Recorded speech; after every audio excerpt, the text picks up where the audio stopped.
Han Sen entered the menacing metal shelter.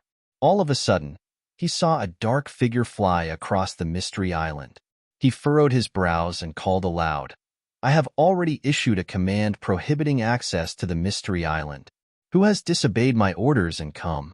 Standing on the high wall of the metal shelter, Han Sen noticed it was the figure of a man that was nearing. He did not have a pet like the silver fox by his side, and he was being chased by a host of monsters. He was fighting his way through the hordes of creature, bones, and blood paving his wake. No monster could hinder his approach, and he was coming directly for the metal shelter. Han Sen caught a glimpse of the man's face, which was unknown to him. He had black hair and black armor, his eyes were pretty, and a copper sword gleamed in his hand. His finesse with the sword was remarkable, and each swipe of the sword was intimidating to watch. Strange. How come I have never seen this man in the ice fields before? Han Sen was positive he had never seen this person on the ice fields before. With sword skills like that, he would have recognized him with ease.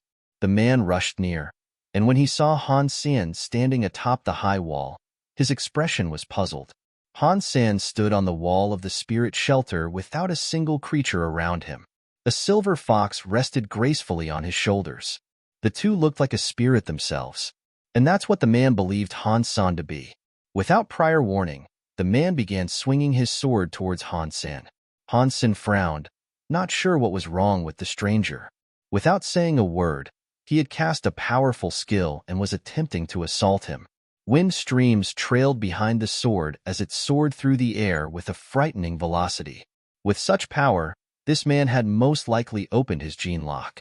As Han Sen watched him come, he was positive this man had decided to steal the shelter away from him. He would not comply with his brutish introduction, and so Han Sen decided to engage the man in combat. Wang Yuhang was shocked as the fight began. He had been in the second shelter for over a decade and had sieged many royal shelters and battled many royal spirits in that time.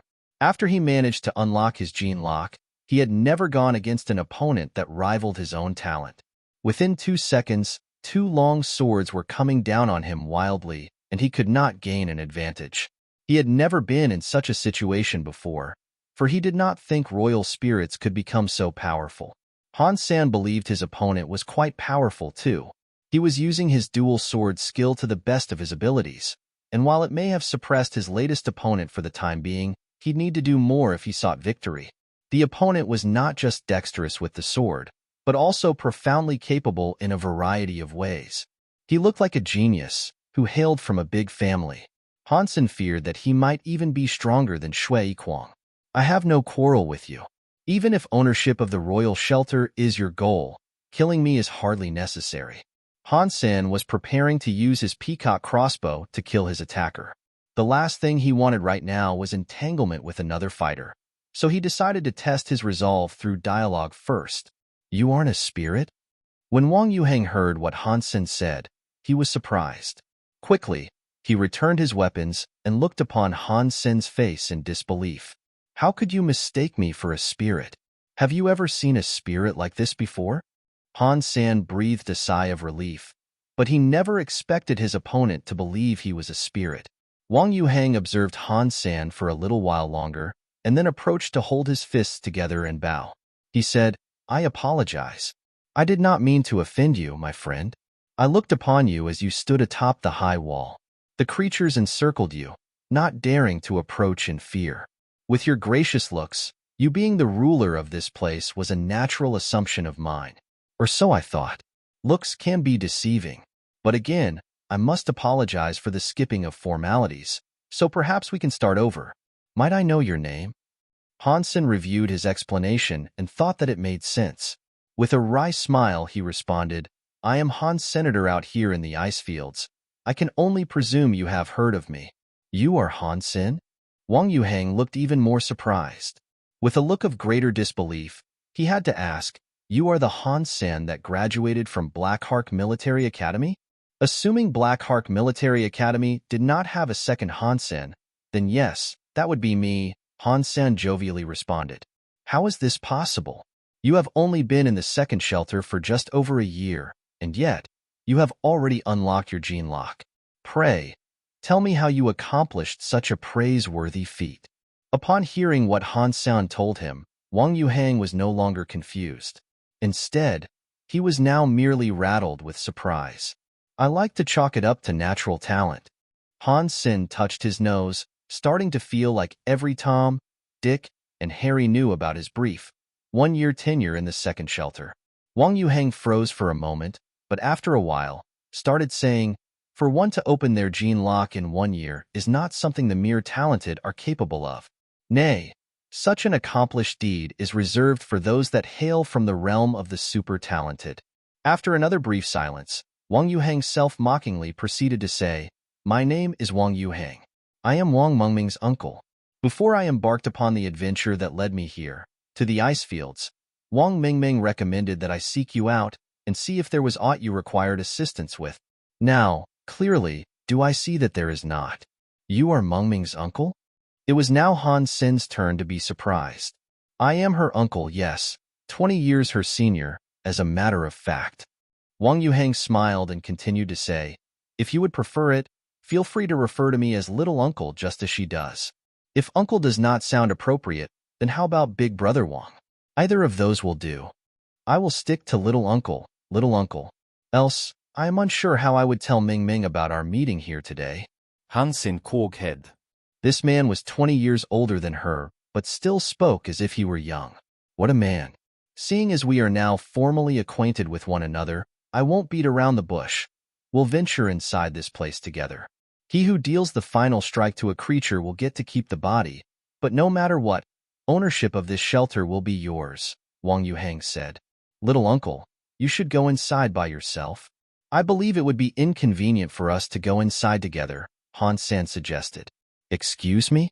Little Han, are you issuing me a handicap?" Wang Yuhang smiled. Han Sen pointed at the fox on his shoulder, and as he did so, he said, "This pet I have has a special power. For as long as it is with me, even monsters that lurk below the blackest waves of the sea will steer clear of me. If we go in together, I fear we won't be able to obtain any kills." "A pet such as this truly exists? My oh my, that is remarkable." Wang Yuhang, with another look of shock, peered intently at the silver fox. But at least now he understood why all the creatures were staying away from Han Sen. What a wonderful creature! It brims with a delectable power. With this fox in tow, does that not enable you easy passage to the inner sanctum of any spirit shelter? You could own any spirit shelter you desired. With this little thing, Wang Yuhang wondered. This ability only works against creatures, unfortunately. The spirits have to be dealt with manually, Han Sen told him, not feeling the need to hide any of this information. "Well, that's good enough for me. Come on, let us venture inside. Perhaps you can show me what it's got." Wang Yuhang tugged at Han Sen's sleeves, leading him inside the metal shelter. Like usual, no creature dared to come close, and without any hindrances, they found their way into the spirit hall with little to no trouble. This amazed Wang Yuhang. A most powerful pet, indeed. Wang Yuhang was not interested in the spirit and only continued to stare at the silver fox. It looked as if he really wanted one for himself. Han Sen gazed at the spirit in front of him, and this brought a great joy to his heart. It was a female spirit. She was clad in chiffon armor, which highlighted her pair of gorgeous legs. She had sharp ears and a pair of wings on her back, shaped like those of a butterfly. Her eyes were purple, like little amethysts. The spirit was beautiful like an elf. When Wang Yuhang turned to look at the elf-like spirit, he presented a wry smile and said, "Only now do I regret the opportunity that was given to try to tackle this place alone. Would I have beaten her, this stunning spirit might have been mine. If Little Uncle is interested in a little competition, how about we both go now and see who first achieves ownership of the spirit?" Han Sen smiled. "Nay, the Wang family does not disregard what they have already stated. This one is all you, Little Han." Wang Yuhang waved his hand as he talked. Han Sen did not wait around. Immediately, he ran directly into the center of the spirit hall. The spirit watched Han Sen come at her, and without any hesitation, rushed to meet him. The creatures had all fallen back, so it was just the spirit left, willing to fight to the bitter end. Han Sen preferred not tangling with her himself, So he summoned Princess Een and Princess Yang. He let them deal with the spirit, while he went on, racing towards the spirit statue. Holy smokes! Twin beauty spirits? When Wang Yuhang saw the Een princess and Yang princess, his eyes went wider than those of a bull, and his mouth dropped open. The elf spirit wanted to go after Han Sen, but found herself suitably suppressed by the twin spirit that had been loosed upon her. Quickly, Han Sen reached the spirit statue and snatched the spirit stone from its forehead. I, empty spirit, am willing to submit and offer absolute loyalty to a new master. I will become a faithful servant from now until eternity. The elf-like spirit gave up the fight, knelt before Han Sen, and spoke her vow. Wang Yuhang froze up after witnessing it. He just stood there, watching Han Sen effortlessly place the spirit stone onto the empty spirit princess's forehead.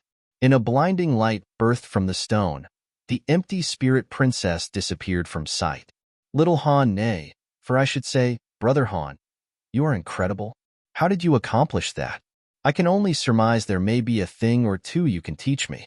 I have been attempting to earn a sexy, princess-class spirit for myself and have never been able to. Wang Yuhang approached, placing his hand on Han Sen's shoulder.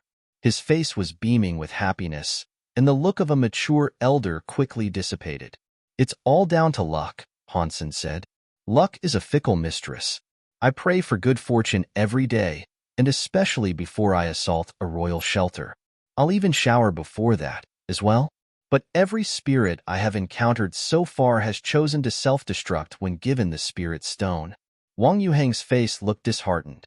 Little uncle, I am regretfully unable to help you with that. Han Sen gave him a face that looked like he wanted to help, but due to the circumstances, could not. For truth? Then, perhaps you can teach me of a finer way I may ensure a capture? Or perhaps, if you were willing to sell one of your spirits, I would most certainly be willing to buy. Wang Yuhang almost had saliva drooling from the corners of his mouth as he made the suggestion. His eyes continued to drift towards Princess Een and Princess Yang. He almost seemed obsessed with the need for one, and he continued his dialogue, saying, You can sell me as many as you'd like. Money is of no concern to me. Little uncle, how about this? The next time you locate a spirit you would like, call me. I will help you get the spirit stone. With my luck, there is a 90% chance I will be able to obtain it for you. Han Sen then quickly returned Princess Een and Princess Yang. Han Sen had spent a long time trying to defeat and obtain the twin spirit, so he would never contemplate selling them. Furthermore, he often called upon them both to massage his shoulders and make him feel good. Plus, with the Crystal Palace being so big, the services of Een and Yang were of great help to the Snow Lady in keeping it operational. Han Sen felt it was undermanned as it was, so he didn't want to sell them even if he could. That works for me. In that case, my future happiness rests firmly upon your shoulders. Wang Yuhang licked his lips, and the way he held himself looked as if he was trying to hide his disappointment at not being able to purchase the twin spirit. But Wang Yuhang was comforted by Han Sen's willingness to help him with the spirit stone the next time he located a spirit he wanted. After witnessing the Een and Yang princesses in action, and watching Han Sen claim fealty from the empty princess, Wang Yuhang regarded him as some sort of lucky goddess. Repeatedly, he grabbed his hand and wished for greater fortune, not letting go. Ahem, little uncle, what year is this? I'll eye your superstitious beliefs for 1 minute. Han Sen felt it strange to have his hand vigorously shaken and almost worshipped by such a big man. Little Han, you are young, yet you are a repeated recipient of good fortune. You do not know the pains of someone who must live their life as a thrall to the nasty pangs of unluckiness. I will let you know that your big brother, that would be me, is such a thrall.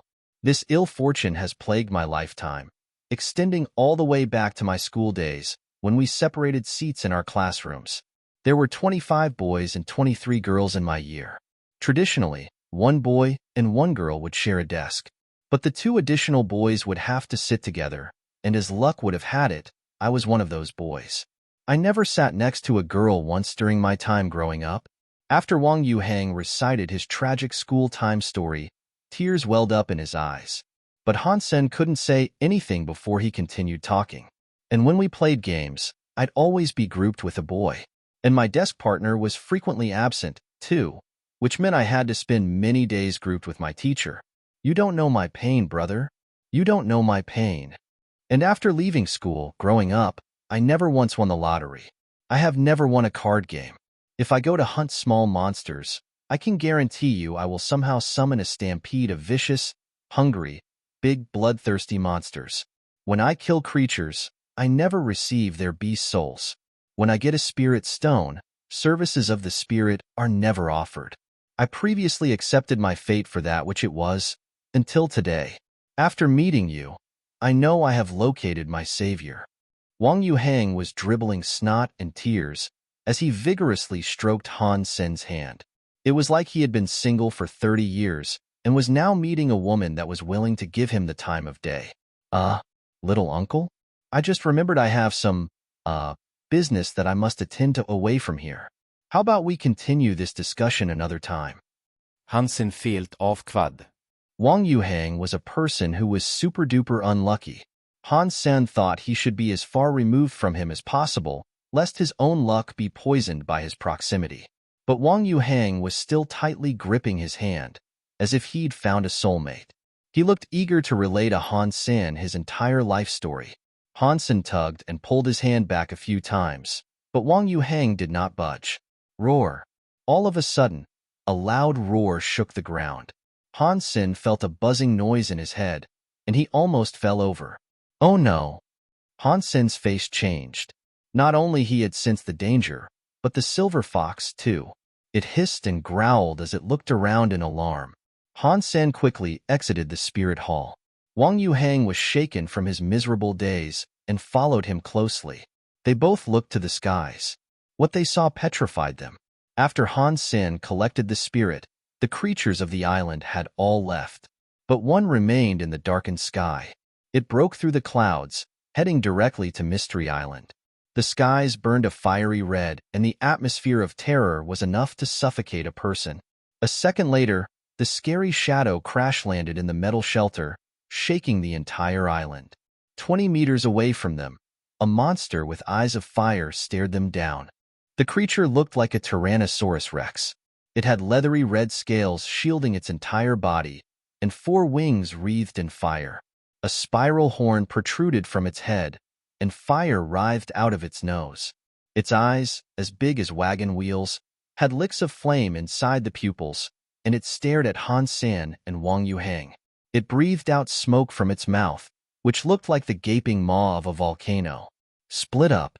You go left, I go right, Han Sen quickly shouted, before dashing off. The creature was intimidatingly large. Han Sen thought to draw his crossbow and fire a bolt, but even if it pierced the fiend's thick scales, he feared it would only hit it with the power of a toothpick. Wang Yuhang heard what he was told and ran off to the left. He heard the creature roar, and a geyser of fire shot out from its mouth. It engulfed the spirit hall in fire, and the structure immediately began collapsing under the scorching heat. Roar. The creature that looked like a T-Rex immediately took off after Wang Yuhang. Not wanting to be dinosaur chow, Wang Yuhang ran as fast as his legs could carry him, yelling. He looked like a pitiable fellow, with a T-Rex gnashing at his heels. The clothes on his body were tickled by the flames that escaped the creature's mouth, setting them on fire, which made Wang Yuhang begin calling out. Han Sen was running like the wind, and he thought to himself, "You really are unlucky. The monster picked you, even though I approached it first. I didn't mean for that to happen." As he was talking to himself, Han Sen managed to exit the metal shelter and had a clear shot of escaping the Mystery Island. But all he could hear were the repeated screams from Wang Yuhang, who was continuing to be pursued by the T-Rex. It didn't seem likely he was going to escape without Han Sen's intervention. "I don't care. We only just met. I barely know the fellow," Han Sen's mind stated, while his legs stood firmly, refusing to depart. Although Wang Yuhang was unlucky, he was not a bad person by any means. Furthermore, he was Wang Mengming's uncle. Han Sen knew how guilty he might become if he were to leave him behind in such a heartless fashion. But he's so unlucky. Even if I do save his life, he'll probably end up dead due to a similar misfortune sometime in the future. Han Sen spoke this out, but immediately after, bit down on his teeth. He hissed, turned around, and ran back into the blazing inferno. If Wang Yuheng ran alongside him, bringing the monster with him, he wouldn't have had these second thoughts. Wang Yuheng was well aware of his own misfortune, but despite that, he heeded Han Sen's instruction to run in the opposite direction, pulling the monster with him. He was a good, honest man. Fine. I'll do my part, but I won't risk any more than I have to try to save him. He'll still have to put in the effort. Han Sen drew his peacock crossbow and loaded it with a raven feather bolt. Then, he began to approach the rampaging monster. The whole Mystery Island was ablaze, and the flames that the T-Rex breathed were enough to melt the sturdy metal structures that composed the shelter. It ran really fast, too. Wang Yuheng was unable to shake the creature, and his body had suffered a few bad burns. There were fiery holes in his clothes and his hair was singed. But Wang Yuheng, despite his unluckiness, was a powerful warrior. Although he looked to be in a sorry state, he had managed to outpace the lunatic T-Rex for a good while without suffering any injuries. He looked pitiable, sure, but they were minor wounds and nothing that could not be quickly remedied. Han Sen was not a reckless person, so he wanted to survey the area and approach the situation in as safely as possible. He didn't want to charge in like a buffoon, so he gauged the events from a good distance away. Observing the pursuit made Han Sen really take notice of how unlucky Wang Yuheng was. He didn't know how or why the T-Rex was so determined to catch him. It was as if it had been locked on, and nothing seemed to sway its desire to incinerate the running man. This guy excels at being a party tank. He pulls all the aggro with no effort. Han Sen continued to watch from afar and sighed. After a period of observation, Han Sen could not see any weak spots on the creature. Its whole body was covered in red scales, and he could immediately tell how difficult it would be to penetrate them. Even though the creature was fast, it was pretty slow in terms of super creatures. While the raven was unfairly fast, this T-Rex was much slower than even the red cloud donkey. With this speed, there should surely be no fear of it catching up to me. Let's see if I can get its attention. Han Sen was standing on the rooftop of a palace in the shelter. He raised his crossbow and took aim at the T-Rex. As soon as he had a clear shot at the monster's eye, he would pull the trigger. Pang! Han Sen fired the raven bolt across a distance of 50 meters. His aim was impeccable, and it seemed to be a guaranteed hit on the T-Rex. But right before it skewered the monster's eyeball, the creature blinked to shield its eye. Young. The bolt did go in, but the monster's eyelid was thick. The bolt remained lodged in it, not dealing damage to the actual eye itself. The T-Rex's eyelid did not have any scales, and it was evidently weaker than the rest of the body. The creature was knocked back. It roared in pain and looked at Han Sen from across the battlefield. Han Sen started running, and the T-Rex took off after him. He felt as if a giant flamethrower was pulling up behind his bottom, getting closer and closer. The air around him was getting hotter, and the soft fabric of his clothes looked ready to burst into flames. Brother Han, you are a remarkable example of a human being. Your charity is boundless. I almost knew it for a fact that you would not abandon me to the grisly maws of that ferocious monster. Wang Yuheng was touched by the gesture and sung his words of praise from across the battleground. I'm not a nice man, Han Sen responded. See if you can draw its attention once more. I need to see if I can get a few more hits on its eye. With some luck, my luck, we can bring an end to this wretched thing.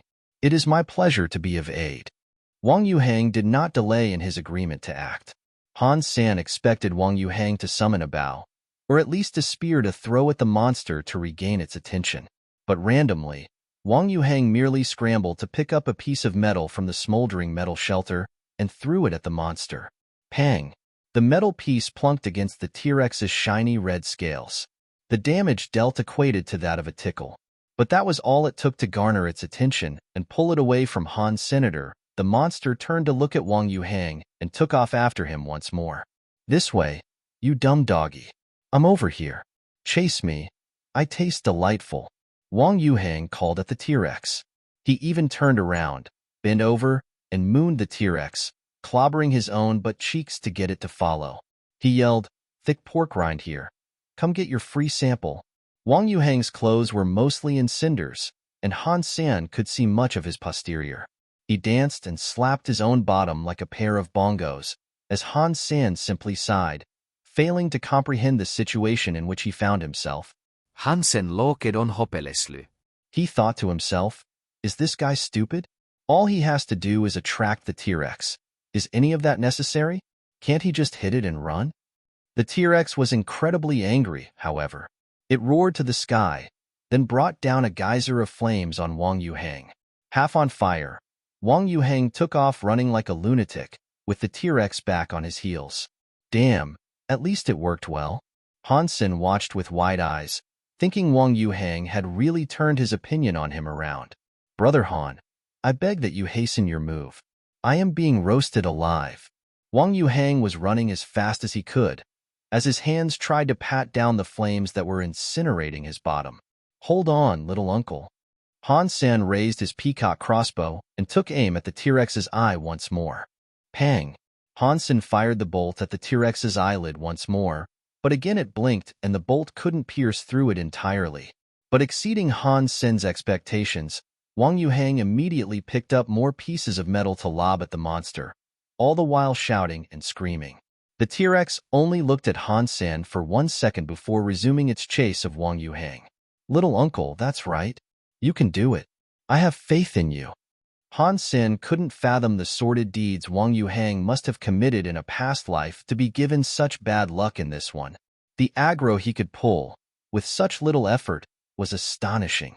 And now, with Wang Yuhang subject to the T-Rex's pursuit once more, Han Sen got back to searching for the perfect chance of striking the T-Rex's eye.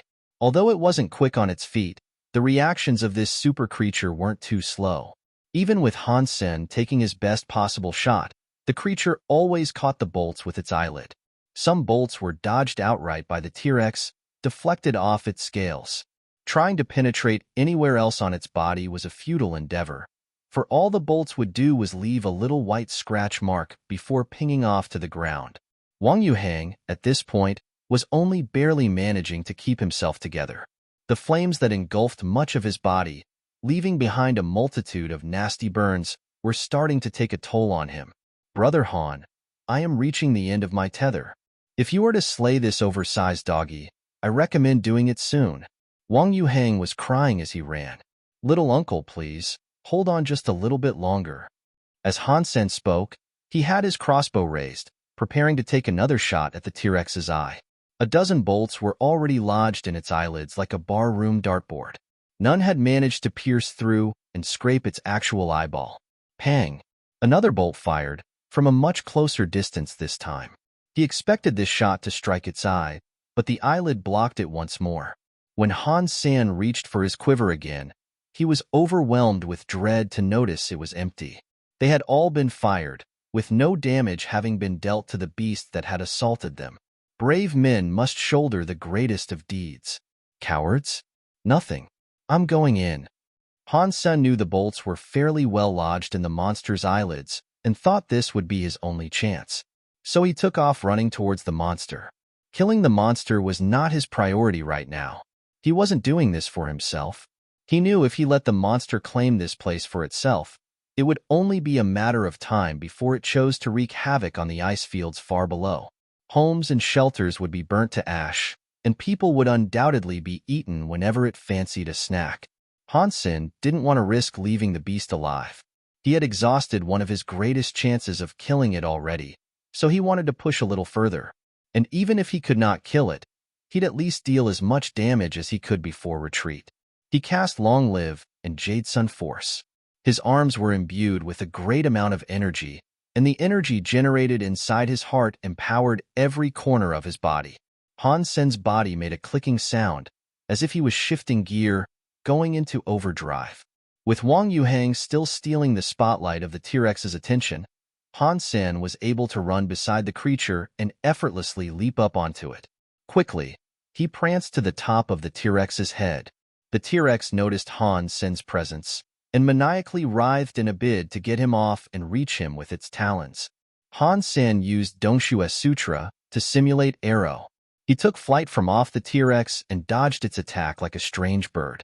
With a window of opportunity now open for him, he went in and tried to kick the bolt-laden eyelid. The T-Rex, however, turned around and tried to evade the attack. But as this happened, Han Sen borrowed strength from the air to carry his kick and prepared to batter the eye with his legs 7 times. The T-Rex, failing to dodge the attacks, simply shut its eyelids, thinking it could shield its eyes. But this was exactly what Han Sen wanted. He walloped each of his 7 kicks firmly into the bolts planted on the monster's eyelid. Han Sen's legs were like steel sledgehammers. After 7 strikes, the bolts were mallet deep into the monster's squishy eyeball. Roar! The T-Rex blasted one last cry to the sky as blood gushed from its ruined eye. The raven feather bolts, following Han Sen's hits, had become implanted deep in the monster's eye. The T-Rex squirmed in pain as it tried to open its eye. But when it raised its eyelid, it dragged the bolts up with it, ruining its eye further. Now, more blood cascaded from the extra crevices that were cut into the eyeball. Taking advantage of another window of opportunity that had opened for him, Han Sen kicked the beast another 7 times. He was using the skill called 7 Kill, which, when combined with arrow, brought devastating damage upon the monster's other eye. Roar! The T-Rex's other eye was now gushing blood. Having lost its vision completely, the monster flailed about in agony. Infuriated, the T-Rex began shooting geysers of flame in all directions. Han Sen could only fly away from it to avoid being incinerated by the wild flames. Brother Han, that was fine work. Wang Yuheng looked delighted, but just as he said that, he accidentally walked into the fire being spewed by the T-Rex, which had caught on fire once again. Arg! Wang Yuheng rolled around on the ground like a loon, trying to snuff out the flames. His bottom was as black as charcoal. The T-Rex no longer had any vision, and it was in agony. Every time it tried to blink, it dealt itself even greater damage. The T-Rex's talons were so long and thick, it couldn't pull the bolts out of its eyelid, either. The longer it went on, the more the T-Rex panicked. It flapped its 4 flame-wreathed wings in a bid to escape. Han Sen used this time to pick up the bolts that were on the floor. Then he summoned his wings to chase after the T-Rex.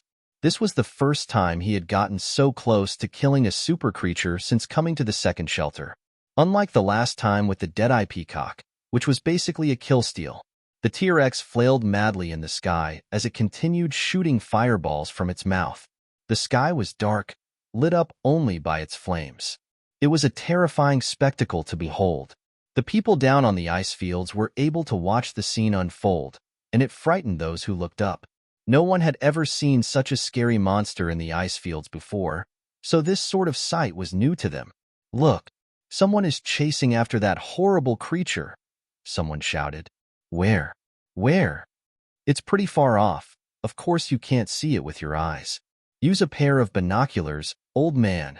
In the shelter, technological products were prohibited, but simple viewing items like binoculars or spyglasses were allowed, as their function was only built through glass. Many people brought out their own binoculars to watch the scene unfold with greater clarity.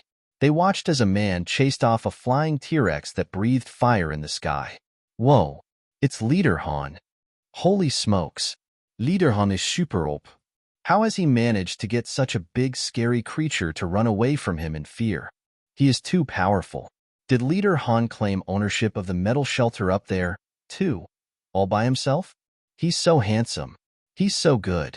The people who watched Han Sen chase away the T-Rex all reeled in shock and admiration. They thought Han Sen was hunting it down. Although the T-Rex had been blinded, it seemed as if it could still distinguish things well. It was able to fly north, towards the ice sea that lay beyond the ice fields. Han Sen followed the T-Rex, thinking of a way he might bring it down for good. The damage inflicted to its eyes was grievous, but it wasn't enough to slay the beast. Still, the visual impairment boded well for Han Sen's battle, as the T-Rex was no longer the threat it once was. This thing's vitality is high. It is obviously well attuned with fire, which means it should be weak to other elements. It would be a difficult fight for a group to take on such a raging beast, but to 1 or 2 well-trained elites, it is not as threatening as the raven, Han Sen thought to himself, observing the beast. The T-Rex resumed spewing fire, but after a few roars, the flames extinguished. Was it running out of fire, or was it just exhausted? Han Sen was happy to see this, so he unlocked his gene lock and used arrow to gain momentum and approach the T-Rex more efficiently. He waited for the monster to roar once more, and when it did, he fired another raven feather bolt into its open mouth. The hardlight string of the crossbow flashed quickly, launching the bolt. The power of a super beast soul made the black feather appear as nothing more than a thin black laser. It was a direct hit in the T-Rex's mouth. The T-Rex opened its mouth again to roar, cascading blood as it did. The 10 bolts Han Sen fired into its mouth must have dealt a crippling amount of damage. Whoosh! The T-Rex started breathing fire once more, and a creepy mixture of blood and flame gushed out from its mouth, with the occasional black feather. Unfortunately, a few of the raven feathers inside were charred and broken. No longer could they be reused as bolts or converted into daggers. Han Sen's heart felt as if it had been stabbed, seeing this. But for killing a super creature, he did not mind the loss as much as he could have. The T-Rex continued to heave blood from its ravaged mouth, which inked the sea blood red as it soared above. It may have gotten rid of the bolts inside its mouth, but the wounds hadn't healed and the damage wasn't going to go away anytime soon. Han Sen had no metric to effectively gauge how much the T-Rex had been damaged, but he did know that super creatures had strong recovery powers. If he allowed the monster to escape, it was only a matter of time before it recovered and perhaps sought vengeance. With bolstered resolve, Han Sen gritted his teeth, cast arrow, and kicked the T-Rex's eyelids again. Suddenly, the T-Rex raised its talons and flailed in Han Sen's direction. They were so fast and big, it was as if the T-Rex had summoned all the remaining strength in its body for that one strike. It was already too late for Han Sen to dodge, and the talons that were coming his way gave him a shock. But with the gene lock open, he didn't let it affect him. He maintained his composure, and without even thinking, he summoned his golden armor, gargoyle glyph, and peacock crossbow to block the blow. Pang! When the talons met the peacock crossbow, Han Sen was sent rocketing downwards, shattering a layer of ice on the icy sea. The splash his body created was massive. Han Sen exited the sea coughing blood and shaking from the pain. It felt as if all his organs had been flipped upside down. It's easy to forget how powerful a super creature can be. Such power is frightening. Han Sen's heart was shocked. When he opened his mouth, more blood dripped out. If he had not used the peacock crossbow to block the initial strike, he feared he would have been torn apart by the sudden blow. But after the strike, the T-Rex appeared to be even more injured than it had been. It spewed more and more blood down into the sea, coloring it in an inky, dark red haze. The T-Rex must have really despised Han Sen to not care about its own wounds. With further disregard for its own health, it flew down to finish off Han Sen, who was still reeling from the hit he had just received. Han Sen watched the T-Rex come down and did not dare fight it face to face. He summoned his silver eel and tried to sail away from it. But the silver fox on Han Sen's shoulder suddenly roared with a great ferocity of its own. It seemed to have been infuriated by the damage that had just been dealt to Han Sen, and then it prickled and sparked with silver lightning as the sound of rumbling thunder resonated from within it. Like a silver bolt of lightning, the silver fox launched itself into the air, striking the T-Rex that had sought to pursue them. Roar! The T-Rex cried out in pain as its body began to produce white smoke. It may have hurt, but the T-Rex was too strong for the silver fox to deal any lasting damage. The T-Rex then decided to halt its pursuit of Han Sen and focus on its nearer opponent, the silver fox. Breathing out more streams of fire, it tried its best to incinerate the silver fox into dust. The silver fox was still in the air, gliding backwards and forwards. It continued to cast bolts of silver lightning to attack the T-Rex.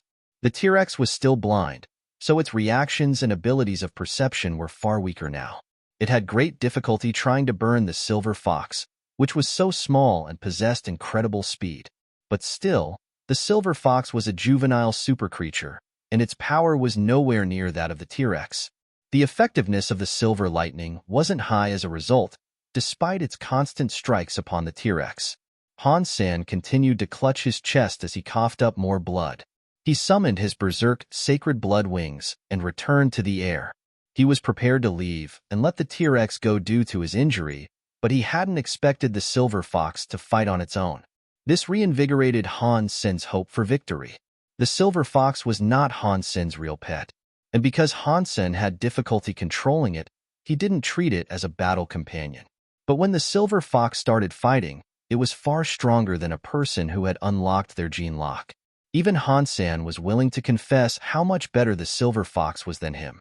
After all, the silver fox had a super creature's fitness. Even juvenile super creatures were stronger than most human evolvers. The silver fox continued running circles around the T-Rex and kept firing its lightning at it.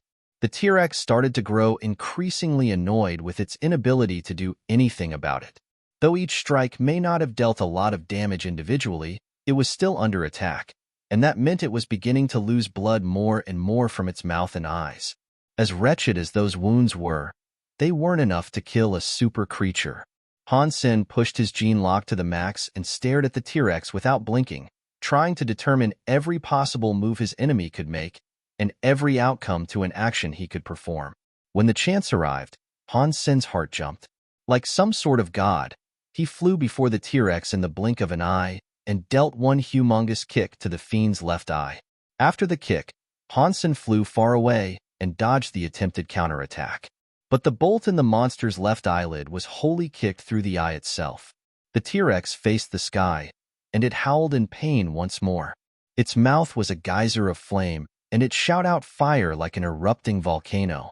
The silver fox collaborated with Han Sen and attacked the T-Rex at the same time with more lightning, which struck the T-Rex with miniature explosions. After the double hit, the bleeding of the beast did not stop. The T-Rex's flame-wreathed wings began flapping with greater speed as it tried to escape again. Han Sen continued to hold his chest and bear with the pain as he chased after it. This was his best chance of killing a super creature, and he would not let this opportunity pass him by, no matter what. If he missed this chance, he wouldn't know when such an opportunity would roll around again. The blinded T-Rex continued to fly across the sky, getting hammered by Han Sen and the silver fox's attacks. Over time, its health got visibly worse, but it still stubbornly refused to give up the ghost. Heaven knew how much blood the T-Rex had lost over the course of their battle, and it chilled Han Sen to watch it continue to spew up more and more as it carried on attempting an airborne escape. As he chased it across the big sea, Han Sen spent most of his time aboard his silver eel to more effortlessly keep pace with the T-Rex above. Han Sen had been badly injured as well. If he continued flying, it would only have been a matter of time before exhaustion kicked in and he was too weary to fight. They chased the T-Rex for another 8 days. On the 8th day, it was unable to keep going and collapsed into the sea. Its giant body dropped into the sea, producing massive waves. The T-Rex tried its best to return to the skies, flapping and splashing about with its extinguished wings, but failed. It may not have been able to get back up, but that didn't mean it was dead yet either. After Han Sen leapt onto its back, though, he noticed it was unable to fight back. Lacking the weapons necessary to penetrate its thick scales and deal it one final, killing blow, Han Sen resolved to just wait until it died. Han Sen waited for 2 weeks before hearing the notification he enjoyed listening to so much. Super creature hunted, fire scale T-Rex. The beast's soul has been acquired. The flesh of this creature is inedible, but you may harvest its life geno-essence. Consume its life geno-essence to obtain a random numeric amount of super geno points, ranging from 0 to 10. Han Sen then watched as the huge, lifeless body of the T-Rex faded away. A fiery crystal dropped from its disintegrating corpse. The crystal was beautiful to look at and about the same size as a fist. Han Sen quickly went to catch the crystal, but the flames that wreathed it burnt his hand. He brought back his hand, and the crystal dropped into the sea. It was like a burning orb of metal dropping into the sea. Its entry into the water was followed by much steam, and the encompassing water began to boil. Holy smokes! How am I supposed to consume life geno-essence that's spicy? Han Sen was afraid that after the crystal fell into the sea, another strong creature might come along and eat it. He quickly summoned his peacock crossbow and used it to fish the crystal out of the sea. The life geno essence had not grown colder, despite being submerged in the sea. It was still just as hot. Han Sen observed the fiery crystal delicately perched upon his peacock crossbow.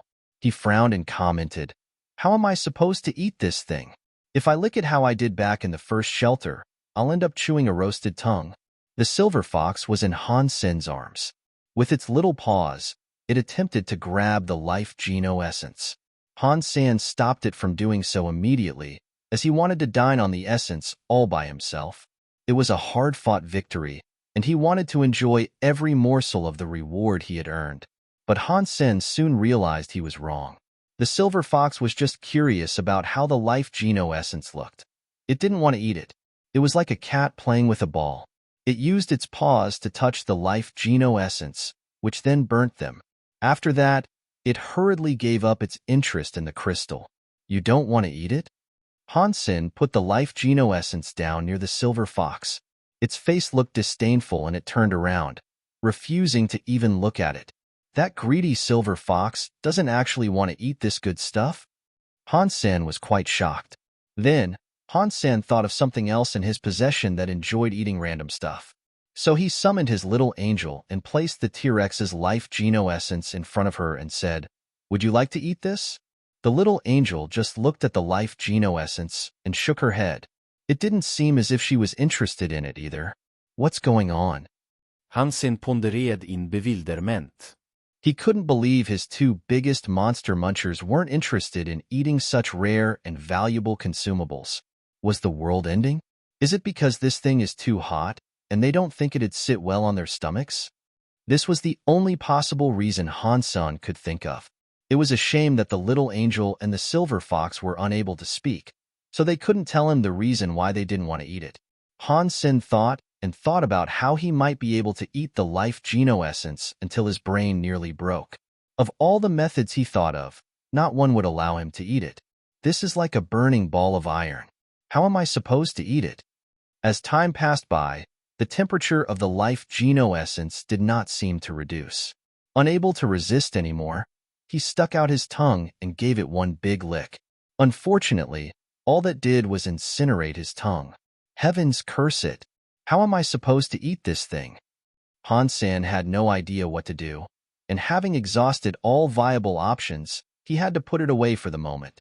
Fortunately, despite how hot it was, its heat was nowhere near the magnitude of the flames the T-Rex had generated.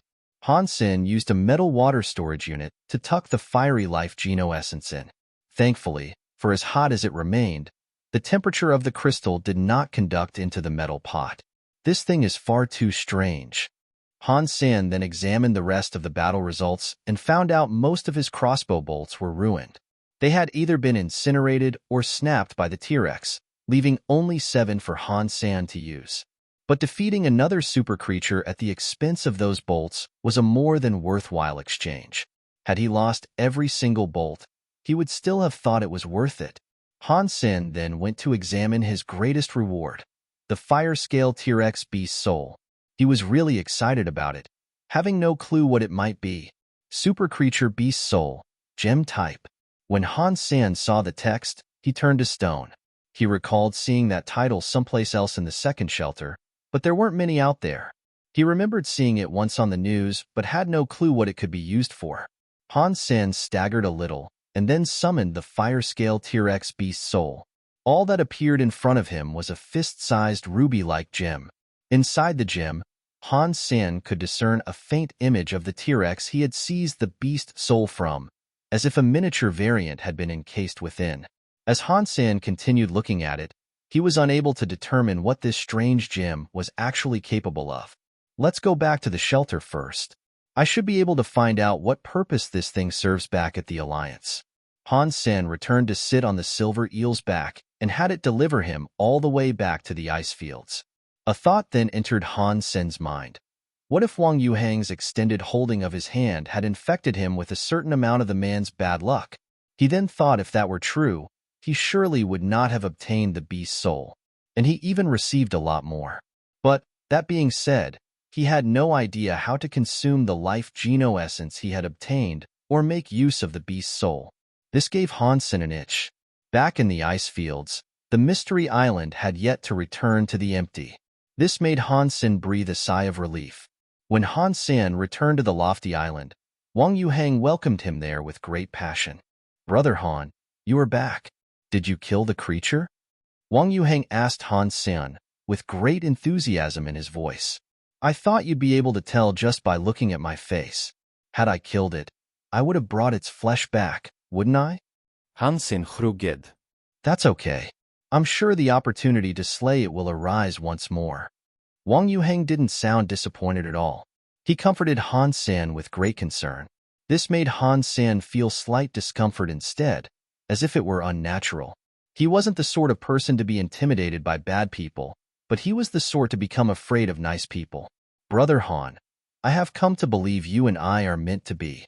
I have decided to group up with you, a proposition that was sealed, signed, and delivered by the mistress of destiny herself. With Team Wang Han reporting for duty, we are sure to produce a prosperous future for the second shelter."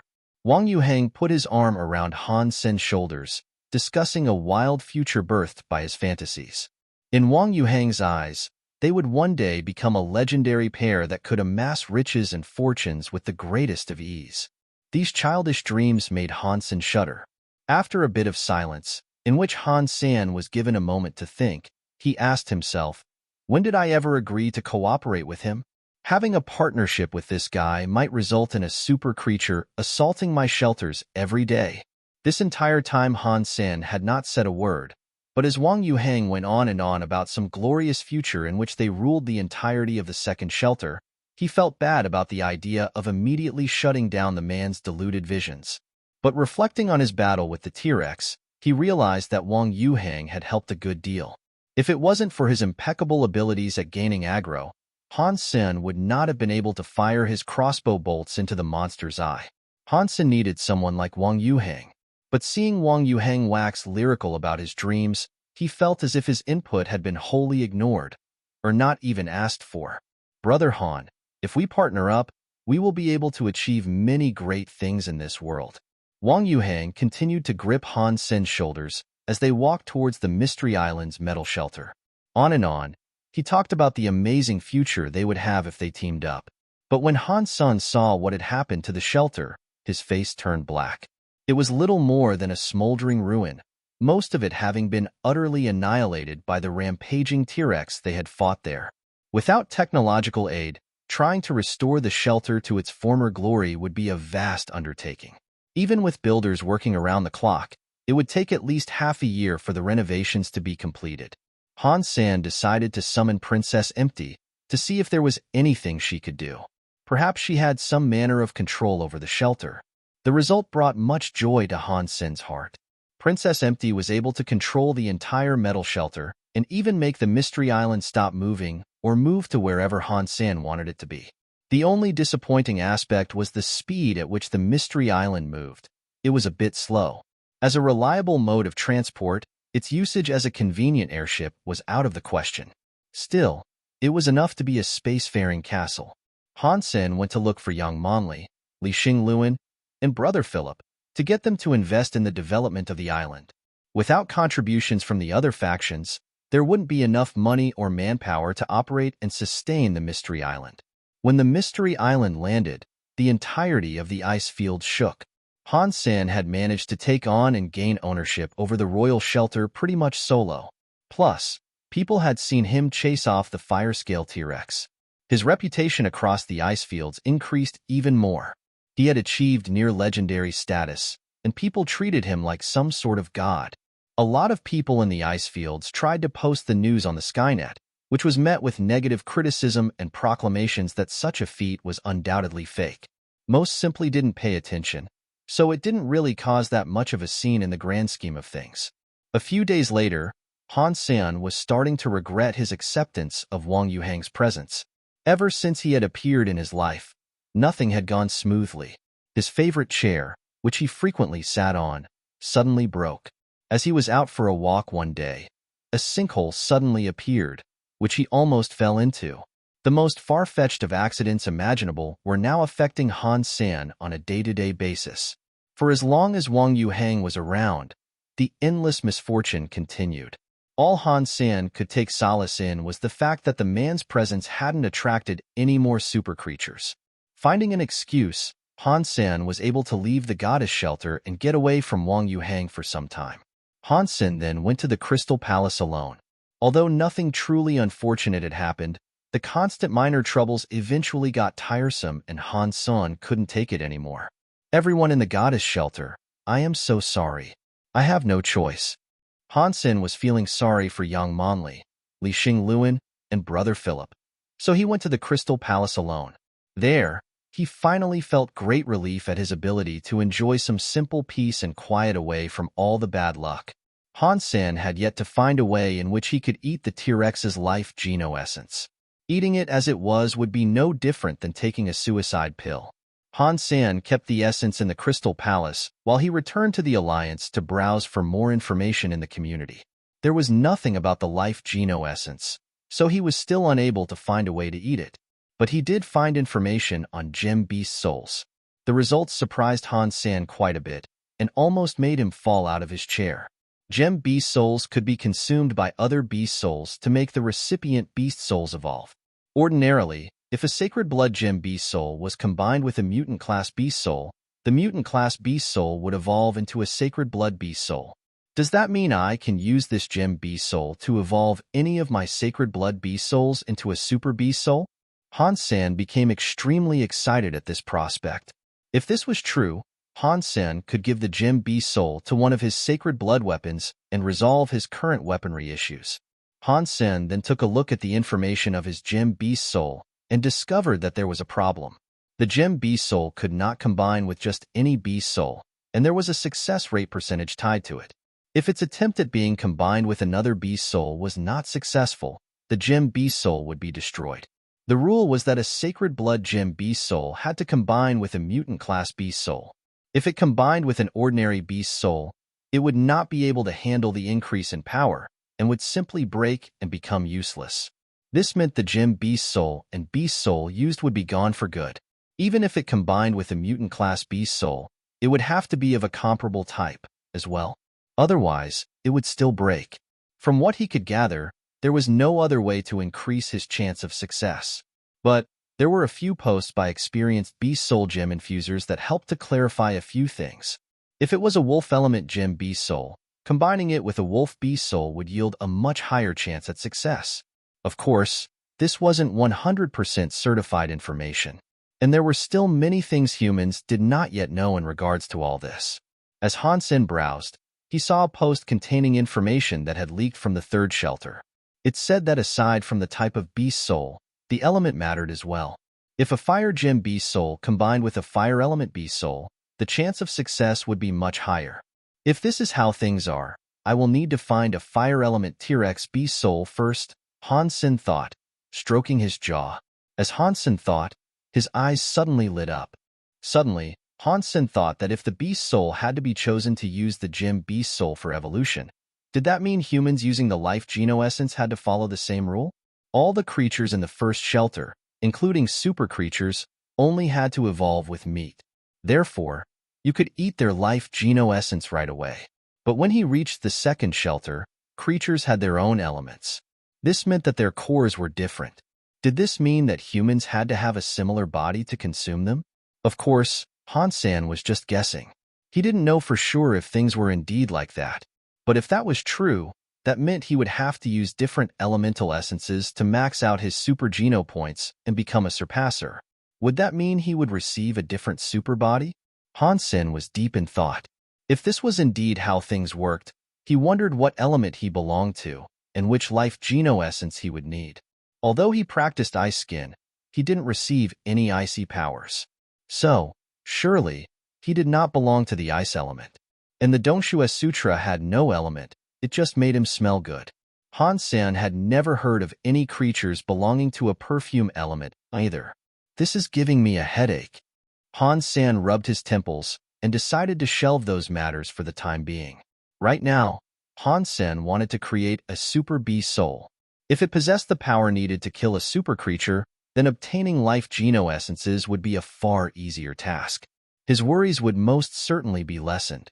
This T-Rex Gem Beast Soul will need another Fire Element T-Rex Sacred Blood Beast Soul to have the highest success rate possible. But creatures below the super class do not display the element they belong to, which means I will only have to care for finding another T-Rex Beast Soul.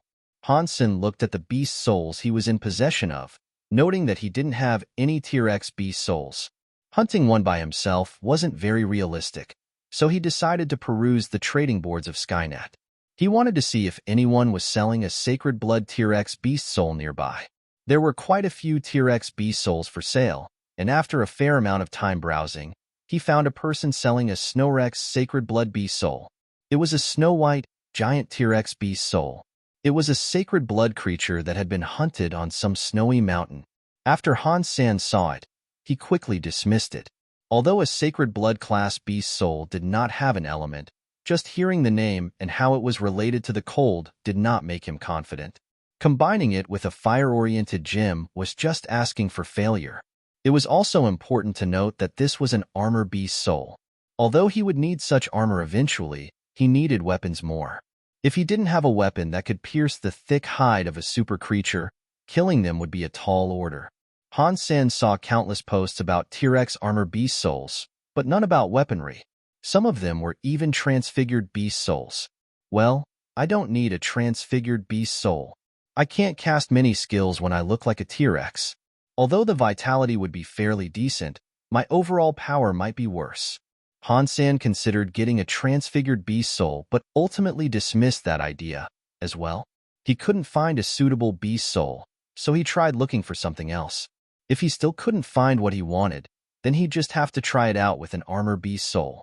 When I went to fight the Red Scale Dragon with Mu, it looked just like a T-Rex. Perhaps it really is a T-Rex Sacred Blood Beast Soul. If I go kill it, maybe I could get a more useful Beast Soul? Han Sen browsed for a bit longer, and being unable to find what he ultimately wanted, realized his thoughts were drifting to the Red Scale Dragon. Red Scale Dragon was the title he and Mu had devised for it. It was a sacred blood creature that looked like a T-Rex. During their fight, it crystallized and became a berserk Sacred Blood Beast Soul that had rendered them unable to kill it, and so they ran away. Now that Han Sen had the peacock crossbow, he could give it another shot. It would be fantastic news if he was able to obtain the Beast Soul. If he didn't get it, that would be okay, since he'd still be able to buy one. Anyway, he didn't stay in the shelter for long this time, so he used his communicator to call home and talk with his mom. They discussed various topics and spoke about what was going on with the family. Xiao Yan's studies had been going really well, and she had many friends in the school for nobles. The fact that she had become an outgoing girl made Han Sen pleased to hear. He didn't want Xiao Yan to become a lonely person because of the family. Being a happy, outgoing girl was better than anything else. They talked for about an hour before Han Sen had to say goodbye. Being able to talk with his family was quite the privilege. Without exclusive permission, most soldiers here were unable to talk with the outside world.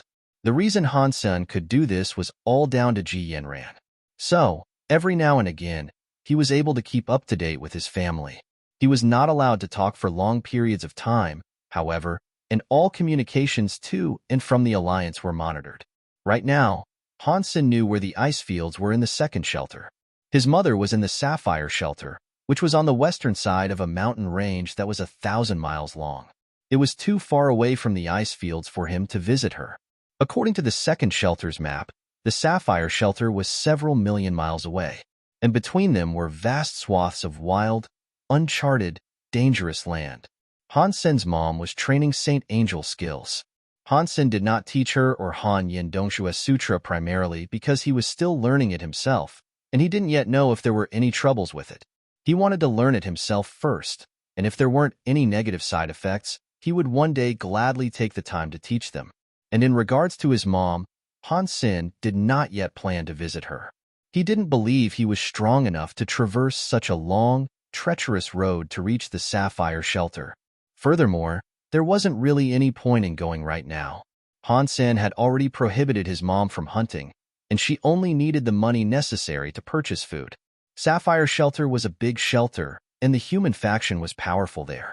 It was quite difficult to buy sacred blood flesh, but for any other class of flesh, there was plenty available for purchase at all times. With the money Han Sen earned, it was enough to fund her purchase of all the flesh she needed. Back in the shelter, Han Sen prepared himself to fight the red scale dragon and try to earn its beast soul. Han Sen left the silver fox behind in the crystal palace. If he brought it with him, the red scale dragon would smell it from a great distance away and run off before it was even a speck on the horizon. He didn't dare return to the goddess shelter, either, as he was still afraid of having any contact with Wang Yuhang. If the man's bad luck happened to infect him, and he failed to obtain the beast soul he desired, Han Sen would be heartbroken. Unfortunately for Han Sen, it was a common occurrence that what he was most afraid of was exactly what he'd end up suffering. Han Sen began climbing the mountain, and his greatest fear was realized. Wang Yuhang was also there, killing monsters. When Wang Yuhang saw Han Sen, he was delightfully surprised.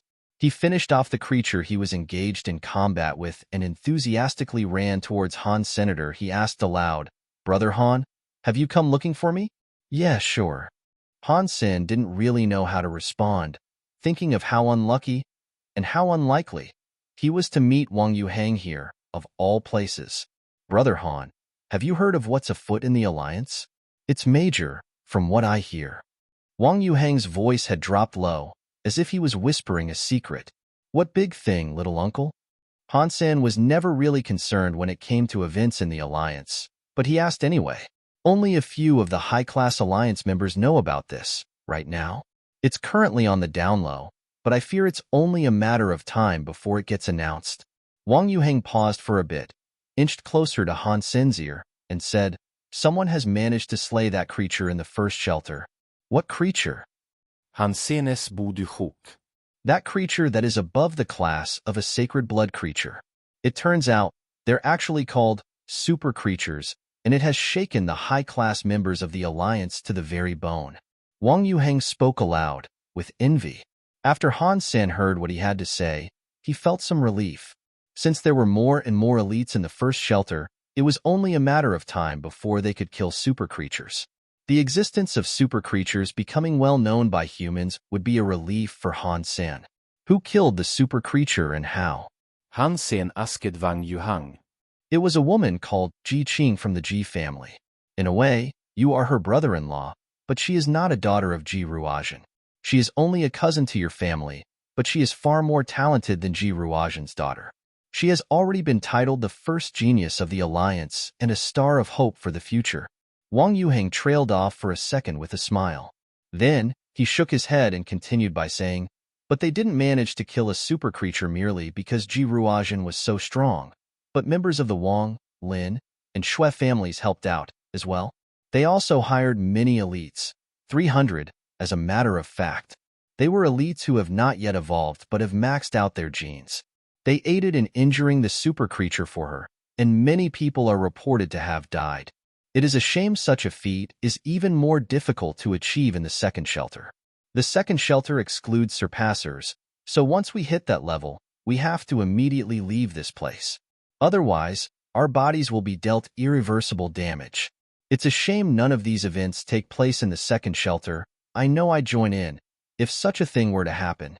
Wang Yuhang sighed and said. Han Sen looked confused and asked, "All those people gave their best to kill that super creature, and many people gave their lives. Were there any goodies? Why does that Ji Qing hog all the glory? She was the one who found an injured super creature, and she was the one who dealt the final blow. The others were just hired help, sellswords, and the like, who were paid beforehand. They got what they were promised." After saying this, Wang Yuhang lowered his voice to tell Han Sen, "Plus, Ji Ruozhen basically confirmed he is going to be the leader of the alliance. No one will offend the Ji family over the killing of a super creature. And if they can kill one once, they're sure to be able to do it again. With our association to the Ji family, where we help her and she helps us, fighting over such a kill would be pointless." Han Sen nodded. He knew it was difficult to kickstart anything in this world. After killing the first, it was incredibly likely more and more would start to die. It was only a matter of time before someone maxed out all their super geno points. As time went on, the snowball effect was inevitable. Did Ji Qing get a super beast soul? Han Sen asked. Yes, an armor variant. If she hadn't, she wouldn't be called the Star of Hope for the future of the Alliance. With that sort of armor, the first shelter will become Ji Qing's stomping ground. Wang Yuheng then looked into Han Sen's eyes and continued by saying, "Oh, yeah. Anyway, let's get back to business. Why have you come searching for me?" "I'm going into the mountains to hunt a berserk sacred blood creature. If you aren't busy, you can tag along." This was the only thing Han Sen could say. Really? Brilliant. Slaying berserk sacred blood creatures is my favorite pastime. Wang Yuheng was giddy like a child and looked genuinely ecstatic to be able to come. They both followed the ridge of the mountain.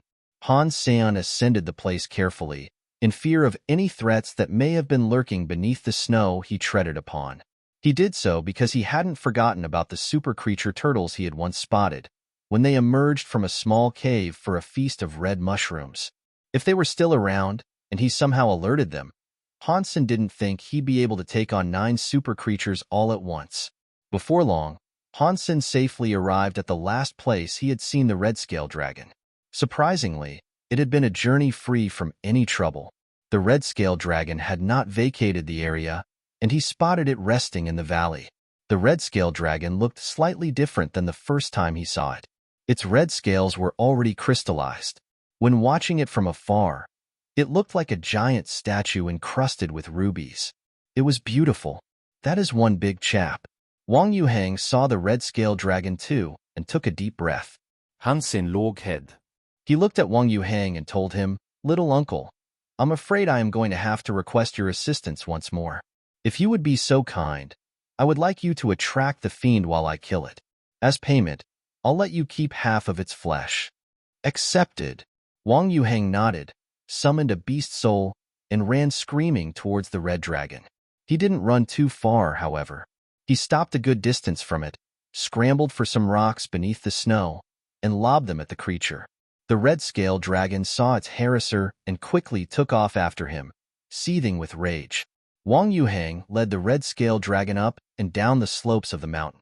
Han Sen summoned his peacock crossbow and loaded up his 7 remaining bolts. The red scale dragon was most certainly in berserk mode, and a result. Its scales were currently much tougher than the scales of an average sacred blood creature. If he used the raven bolts to pierce the scales, Han Sen feared they wouldn't do much damage to the creature. It was of a monstrous size, after all. So, Han Sen prepared to repeat the tactic that had allowed him to bring down the T-Rex. He took aim at the red dragon's eye. Since the red dragon was not a super creature, unlike his previous foe, Han Sen believed firing his crossbow at its eye was sure to have pegged a bolt directly through its brain. Finding a sound location on the mountain's peak to take his shot, Han Sen waited for Wang Yuheng to draw the red dragon a little closer before he attacked. As the red dragon was led in a circle around the peak, Wang Yuheng reappeared yelling, "Run!" Wang Yuheng was screaming, flailing his arms like a madman towards Han Sen as he ran. Something was most certainly wrong. Han Sen's heart began to race as he pondered what might have gone awry. He thought to himself, "What's happening? Surely nothing terrible has happened once again, has it?" Han Sen looked behind Wang Yuheng and saw the red scale dragon turning the corner of the peak, apparently giving chase. It was running as fast as a rabbit, but it wasn't an ordinary pursuit. Something wasn't quite right. That was when Han Sen froze. Behind the red scale dragon was another creature, a massive elephant composed of white bones. The already giant red scale dragon looked like a chew toy before the white bone elephant. The elephant's trunk ensnared the fleeing red scale dragon, lifted it up, and gobbled it up in one whole mouthful. The virgin snow was now splattered with blood. Holy smokes! Han Sen swore in his heart, turned around, and quickly started running. Wang Yuheng truly was born unlucky. Even out here, in the midst of a fight, he had managed to attract the attention of a monstrous super creature. Han Sen regretted the fact that he had not just decided to come alone, as taking on a berserk sacred blood red scale dragon solo was far better than any super creature alternative. Fortunately, the super creature was caught up munching on its draconic snack, which bought Han Sen and Wang Yuheng the enough time to get away. "Little uncle, I have a question I would like to ask you," Han Sen gasped out, after reaching a safe place, far from the dangers of the super creature. "What would that be?" Wang Yuheng was gasping as well. How did you ever manage to hunt creatures by yourself? Han Sen asked. Wang Yuhang seemed to be a magnet for the most wretched of creatures. To begin hunting a small creature, only to end up being run off by a larger creature seemed to be a regular occurrence, so it was strange to Han Sen that Wang Yuhang had managed to survive for so long. Brother Han, I must confess to you that I am rarely ever able to slay monsters by myself. Even if I do manage to slay a creature, I almost never receive their loot. To get where I am today, I have mostly been carried. Wang Yuhang's face was red as he admitted his embarrassing truth. Han Sen was unsure of how to reply. Fortunately, Yuhang hailed from the Wang family. If he hadn't, he would have had great difficulty carving out an identity and some modicum of prominence for himself. It would have been worse than how Han Sen started out, and chances of survival would be low. For a big elite like Wang Yuhang to need others to help carry him was a pity. It was strange, though. Wang Yuhang was a talented warrior, and in terms of power, the peacock crossbow was the only thing that would give Han Sen an edge if they were ever to duel. Wang Yuhang was almost as good as the queen, and it was a shame he lacked the self-confidence he needed to drive him forward. How about this then, little uncle? I have formed a team composed of elites dedicated to hunting super creatures.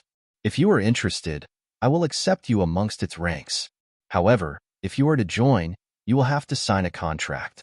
This contract states that you are to adhere to my every command, Han Sen told Wang Yuhang, looking at him. Although Wang Yuhang was an unlucky person, Han Sen thought his uncanny ability to attract super creatures would be a valuable trait for such a team. Han Sen would just need really strong armor to keep Wang Yuhang alive, so he could kite and tank super creatures effectively in battle. Brother Han. Wang Yuhang suddenly jumped in front of Han Sen's face. He grabbed Han Sen's hand, placed it on his own chest, and started to cry. He was so touched, he was unable to speak. Little uncle, if you have something to say, then say it.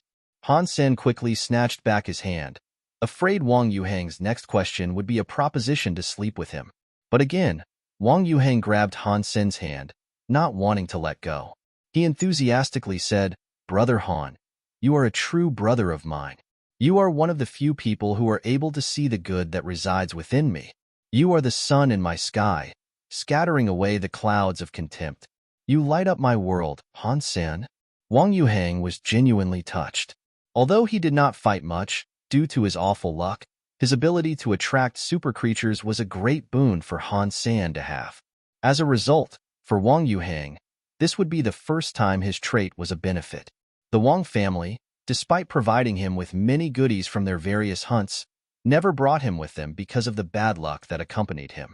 When Wang Yuhang wandered off on his own, it was a misadventure just waiting to happen. After killing a few creatures, a far more fearsome foe would be waiting for him every time. This was the first time he had been offered a place on a team. Now that Han Sen actually wanted him, Wang Yuhang only wished he could have met him sooner. He was eternally grateful to be offered this opportunity. Oh, look, I have a contract right here in my pocket. You should take a look at it. The conditions therein may be a little harsh, but it is what it is. Hunting super creatures was never meant to be a walk in the park. After all, Han Sen pulled the contract out of his pocket and handed it over to Wang Yuhang.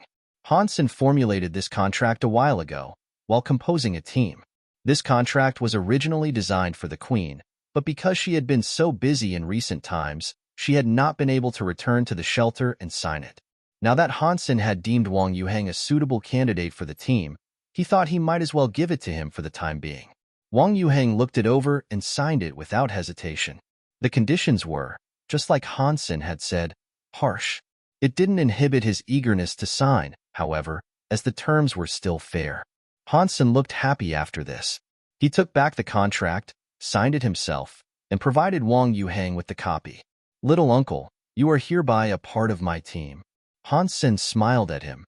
Wang Yuhang, all excitement, asked, Bossman, how many other elites do we have amongst our ranks? Oh, let me see two. Just two. You and I. Han Sen thought it was better not to hide the truth. Finding other powerful people that were not already part of a faction or guild was difficult.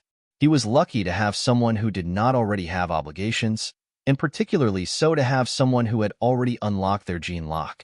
Even though there were many elites who were alone, They were usually invited to big guilds and factions casually, regardless of their status. There, they could reap benefits and continue training. The chances of any random elite joining Han Sen, a person without a particularly outstanding background, was quite slim. Wang Yuheng did not mind this at all. In fact, he was already thinking of a way in which he could aid Han Sen's cause. He then told Han Sen, "Boss man, I know someone who is really powerful. He is a friend of mine. Perhaps we can invite him to join the team?" "Who?" Han Sen was always intrigued by someone who was described as really powerful. It was too difficult to hunt super creatures in the second shelter solo. But now, people in the world were aware of the existence of super creatures.